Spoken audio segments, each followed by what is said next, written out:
I do have a lot of FOMO going on, that whole fear of missing out bit, in that there are so many things I want to do and we can't do them all. So I hope I pick the right things for us to do. Okay, well, we'll see. I'll be the judge of it, honey, okay? Okay. There are so many things that we want to do in Dublin, and we have nowhere near enough time to do them all. There's touring St. Patrick's Cathedral, Kilmainham Gaol, the Book of Kells, and the Guinness Storehouse, exploring the National Museum of Ireland and the Literature Museum, and that's not even naming them all. We'd like to grab a few pints at pubs popular with music and literary legends like O'Donoghue's, Keogh's, and Mulligan's. We'd like to eat at top-notch restaurants, but there are so many. Has Melissa picked the right places to check out? When I saw that the Morrison Hotel we'd be staying in offered a gentleman's tea option, I booked tea time for Chris and me. I went with a fancy pants tea for myself. And I was pretty happy with my manly tea time goodies. We just finished up a delightful tea time. Our room is all set, and I have to say, one thing I've already noticed about the Morrison Dublin is how literary the hotel is. I am loving it. You all speak to my nerd heart like no other place we've ever stayed. Check out what's in her room. Oh, it's so hard to get all those words in the screen. Maybe you'll come back here to the place that we meet. And Chris is getting to work. Sorry. You know what I have to do while he's working? I have to relax a little bit because we all know I'm a little high strung, right? And they have this beautiful place to relax in. Check out this tub. I'm so glad I remembered my bath salts. Nice full-length mirror. Good closets. Oh, isn't this neat? I'm liking that. There we go. We have water. We have a rooftop and other windows. Interesting. I wonder what those balls are there for. We're in Dublin. Once we were back in travel mode, we headed to the church. The Church Cafe used to be, you guessed it, a church, way back in the 17th century. I think more churches should be like this.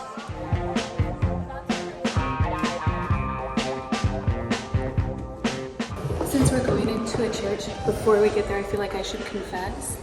I totally got the idea for going here from a Facebook friend of mine who posted about being here. So thank you for doing that. I'm excited.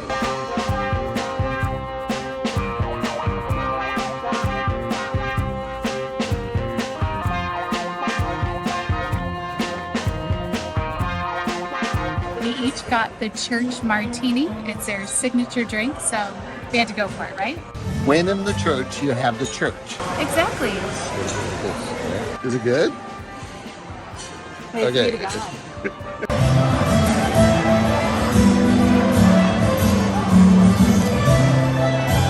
That's a good drink. Isn't like the foamy part just kind of magical? It's like almost like a pina colada, but it's not.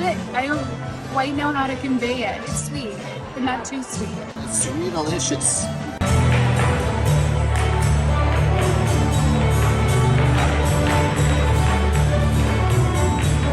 Our Irish tender fillet steaks came with a roasted flat cap mushroom, crispy onions, black peppercorn sauce, and fries. Delicious.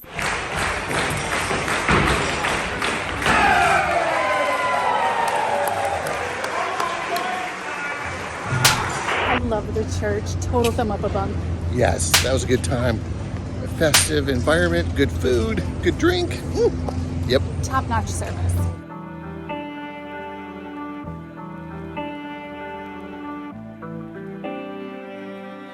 Good morning from Dublin, Ireland. This is our only full day in Dublin. You know, hotels up here are a little bit pricey. We're already paying to stay in Kinsale, so we only really have today to explore as much of Dublin as we possibly can. So Melissa's made up this itinerary, and she does that a lot. And we're gonna see how it goes. I have a feeling it's probably gonna be okay. I do have a lot of FOMO going on, that whole fear of missing out bit, in that there are so many things I want to do and we can't do them all. So I hope I pick the right things for us to do. Okay, well, we'll see. I'll be the judge of it, honey, okay? Okay. I will express my opinions and all that. That's fair. Behind us is a halfpenny bridge. It received its name because they used to charge half a penny every time you wanted to cross. So to get from one side of the river Liffey to the other, you had to pay half a penny. They had a half a penny coin then? Must have. Do you have a half a penny coin with you? Do people throw coins over the bridge now as a wishing well type dedication? That is a terrible suggestion. No, they better not. That'd be bad for the animals. She means fish. No, I mean animals. Fish aren't the only ones that enjoy the river. Sometimes there are ducks. Sometimes there are geese. It's not just fish. What if there's an otter in this river? Okay. I stand corrected. Let's go. We're running out of time.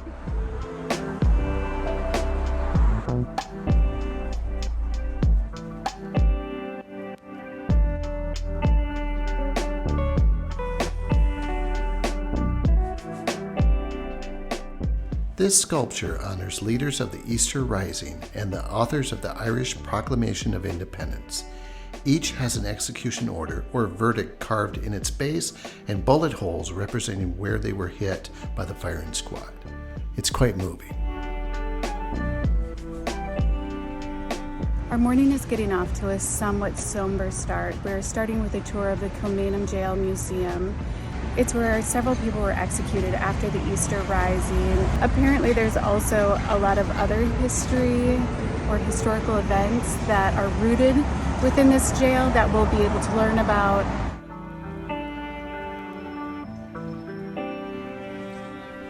Unlike some other historic sites we've been to in Ireland, Kilmainham Gaol can only be explored while on a guided tour. So make sure to book your tickets in advance. Their guided tours do fill up.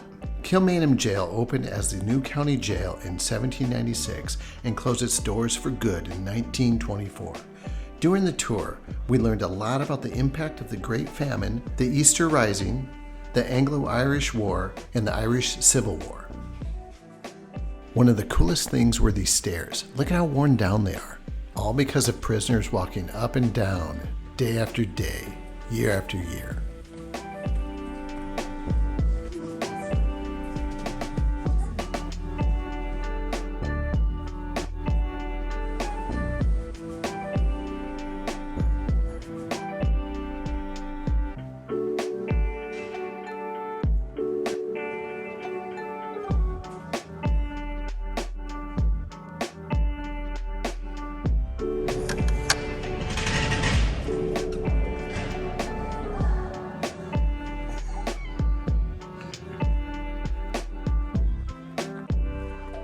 Pierce, Thomas Clark, Thomas MacDonough, Joseph Plunkett, Edward Daly. We just finished our tour of Kilmainham Gaol and it was impressive and eye-opening. I felt a few things that amazed me, I guess I have to say, is the youngest prisoner ever to be kept there was a 3-year-old.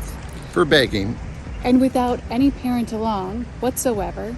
And the child spent 14 days there. Also, that Kilmainham was used as a place to transport prisoners onto Australia. And learning about the executions that happened in Stonebreaker's Yard. Ooh. Oh, the first jail cells they showed us. I can't imagine trying to live in that condition. Also, about 40% of the inmates, before it became a political prison, were women and children. And the women and children were treated worse than the men. Like, they wouldn't have beds if a man needed the bed. They would get to sleep on straw on the floor. Very miserable. Super cool place to check out and just learn about the history of Ireland. I give it a thumb up, a bump for sure. Yes. On our itinerary, I put the Green Bench Cafe as the lunch spot, which is a 45-minute walk from where we just were and is beyond where we're going next. But I did it because, you know, on vacation, hon, how good are you with like having a meal that's kind of meh? I don't like meh meals. I want a really good meal. So I'm glad that you've done this research and I hope it pans out. In some of the reviews that I read, people said this is the best sandwich spot in all of Dublin. So, I don't know, Dublin. So, how are your sandwiches? Let's see.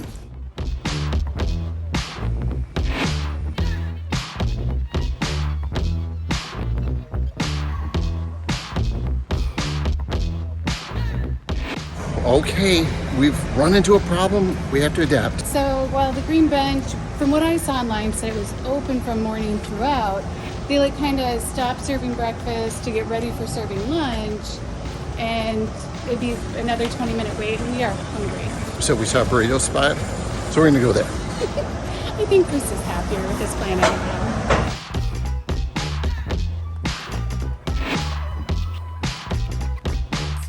Okay, those burritos, whew, they were good. Ujum burritos, you came in clutch for us. Thank goodness. I gotta say, that's thumb up a bump for sure. Now I have the fuel for the next thing. We're going to Guinness Storehouse now. Time for a tour and a stoutie. Stout. It's like a selfie, but it's a stoutie. I can't wait.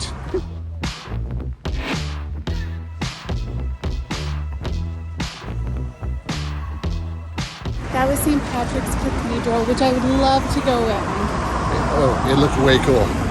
but we have no time. No, going to Guinness is kind of like, well, doesn't everybody go to Guinness? But every place we've been in Ireland, Guinness is everywhere. I had visiting the Guinness factory recommended to me by multiple locals.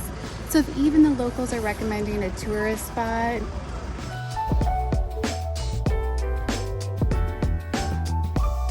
Melissa, horse.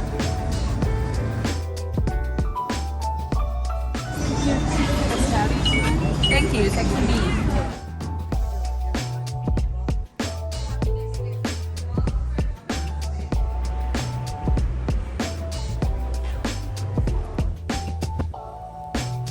You guys might not be aware, but Guinness has a 9,000-year lease that was signed back in the 1700s, so they've got a few years left. just a couple. I wonder if beer will even still be drank in 9,000 years. I think so. No, there'll be a way to like just pour it on yourself and it'll just permeate through your skin. Because humans will have advanced so far. Maybe you'll be able to just look at beer and then enjoy the flavors.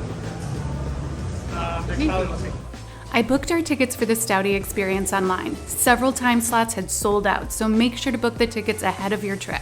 The tour includes 7 floors full of interactive displays on the history and science behind the brand and its clever marketing.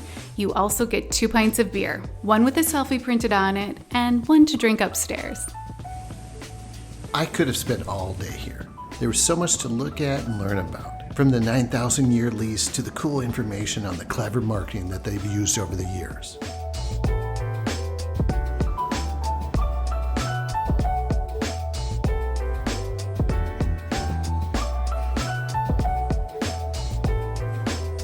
Guinness is quite the history.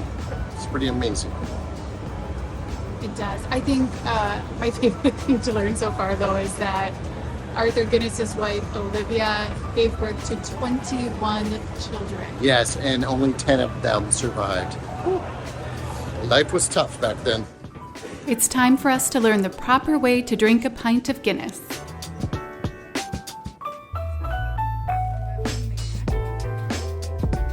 The reason why you take a generous mouthful is because if you were to sip on the Guinness, you're just sipping on the white nitrogen head that has now risen to the top and separated from the beer, and that's actually a very bitter flavour. So you always take a generous mouthful to get through the bitterness into where the flavour is. 1, 2, 3. Sláinte! Everyone enjoy.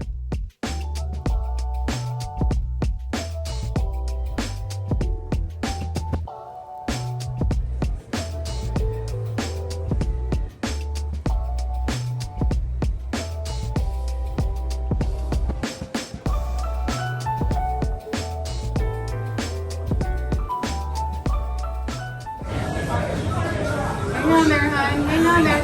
Push. Oh my God, you're so strong.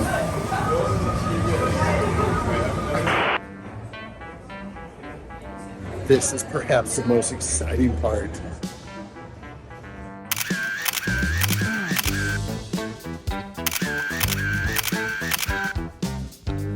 I don't know if this is vain, but I'm so excited. Are you excited?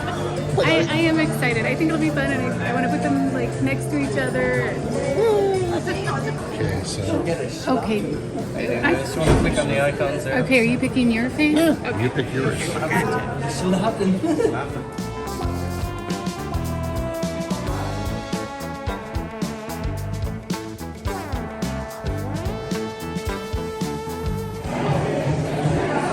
Melissa preserves our stouty forever. We paid €6 for it. It's gotta last forever and ever. Shouldn't I be drinking you and you be drinking me? I don't know. Yeah, that's how I think it should go. I'm not comfortable with that. Aren't I a tall, cool drink to you? To thine own self be true. Okay, drink yourself. Okay, I'm gonna try to drink this like we've just learned how to taste the Guinness.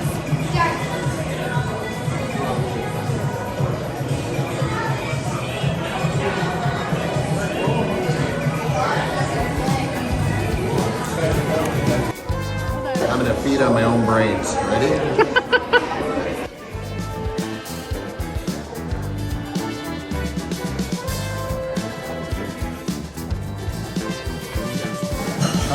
Top my head off. Sorry, Chris. Poor Chris. I feel smarter now. Maybe now you'll receive the gift of the gab. At the Gravity Bar on the 7th floor, you purchase your beer with the ticket you receive as part of the tour, so don't lose that ticket. The views of Dublin from up here might be the best in the entire city. How would you rate the Guinness Storehouse experience? I really enjoyed it. We had 2 pints and we had a little taste. We learned how to drink Guinness.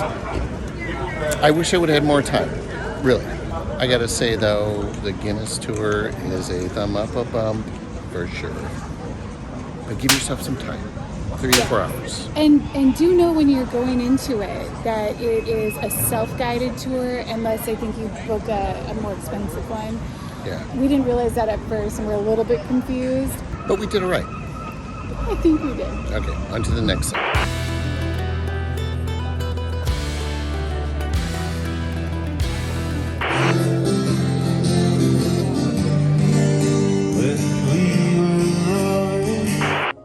Wilde has a covered garden terrace filled with 1930s vintage glamour to dine in. It's beyond charming.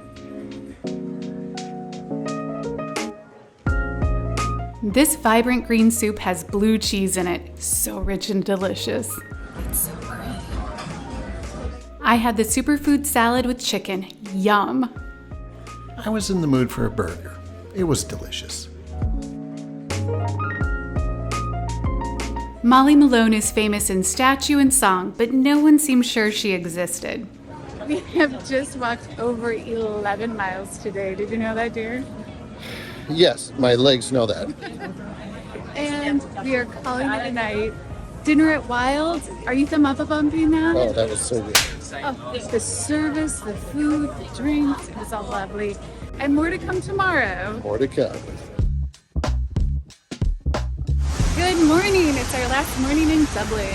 Rainy Dublin, that is. We're going to walk to Book of Kells, and it's raining, and there we go. First coffee. Oh, yeah, coffee. Sorry. My bad.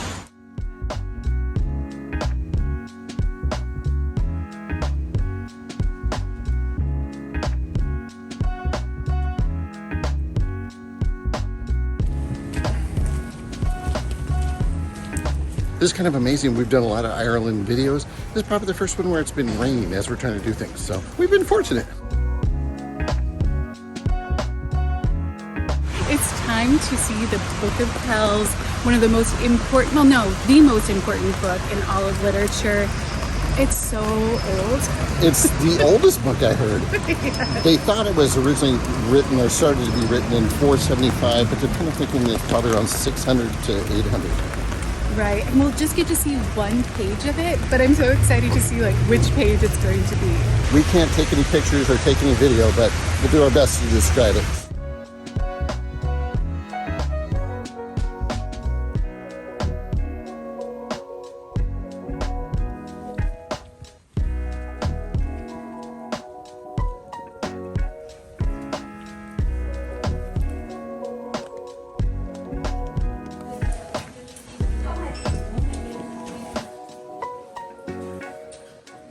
The Book of Kells is an iconic symbol of Irish culture and is included in the Memory of the World Register compiled by UNESCO.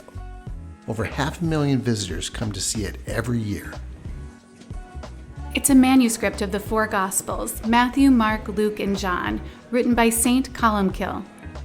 The large pages and illustrations of the book could be seen from further back in the church to make an impact on a congregation that for the most part couldn't read or write.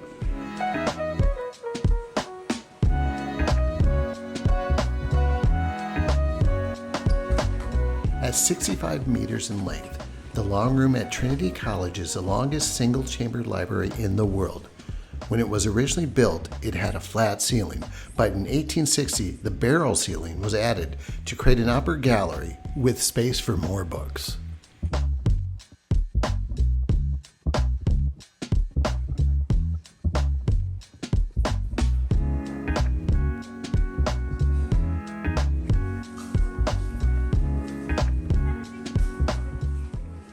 Wow. What was your impression of everything? Okay, so I didn't even know about the Book of Kells before we came to Ireland. And so learning about the oldest, most significant book in the world, that's amazing. And then getting to see it with my own eyes, I really liked the Celtic art. The style of it, what I thought was, I don't know, it just drew me in. I don't want to say it was cartoonish, but I love cartoonish. But it seemed less like serious and more, but I know it's serious, so I don't know. It captures the imagination, maybe? Yes, it captured my imagination. Just the style of it. I just loved it. And then the colors. Well, the intricacy I found amazing. I also love looking at the way they would illustrate different letters. Like an E isn't your standard E, and neither is any other letter of the alphabet, and a couple of letters aren't included in the alphabet yet because the Romans hadn't, although they had come about in the medieval ages, so they might be on a couple pages of the Book of Kells. I thought that was amazing, learning more about the history of creating it, and it looks like it was in the 800s. The 800s, we learned that, so not the 400s, not the 600s, but the 800s. And then the long room. The library. I teared up a little bit. I wish I could just stay there forever. I had no idea we were going to see that. And also, we see the most amazing library I've ever seen. And wow. It's stunning. And then that old harp, the oldest harp in Ireland, just sits up there. Okay, hon, I'm gonna do this. Thumb up a bumps. I'm saying that with plurals. That was cool. I'm so glad you loved it. I thought I was kind of geeking out in a way, and it would be like, oh, Chris will be kind of bored, but that was pretty awesome to see. We went to Guinness yesterday, and I'm like, wow, Guinness is neat. And then to just bring it back, some culture, some, sophistication. Some sophistication. I feel a lot better about myself. Well, it's all about balance, so now we should go get some donuts. Oh, okay, let's go.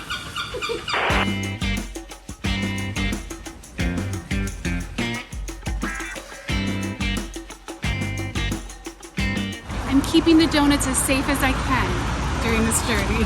Don't let them get wet, huh?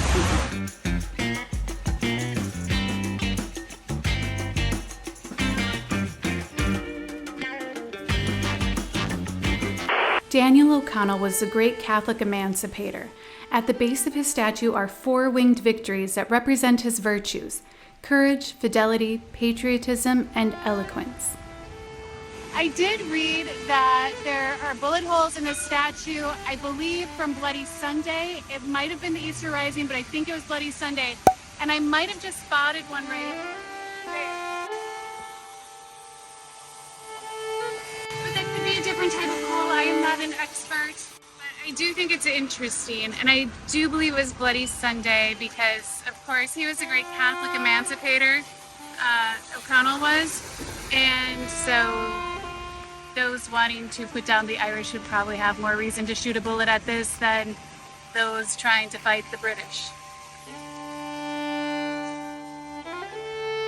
Okay, offbeat donuts.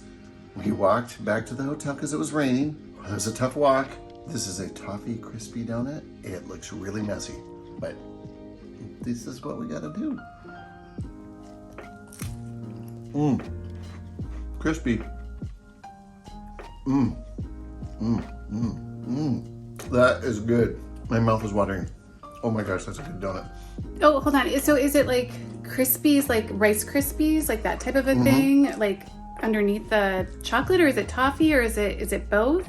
Here's the deal. I don't know where the toffee flavor's coming from, but there are what I think are Rice Krispies in there, and they're really crispy too. And the bread is soft, fresh, not heavy.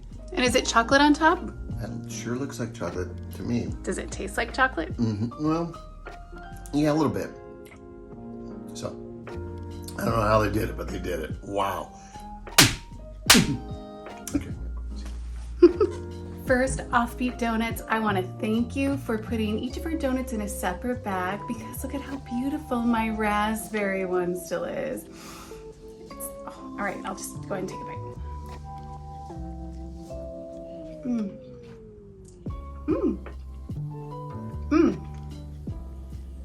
Oh, the raspberry shines through so nicely on this. You can see there are little stripes of chocolate there and then this whipped cream top. You need to take one more bite here.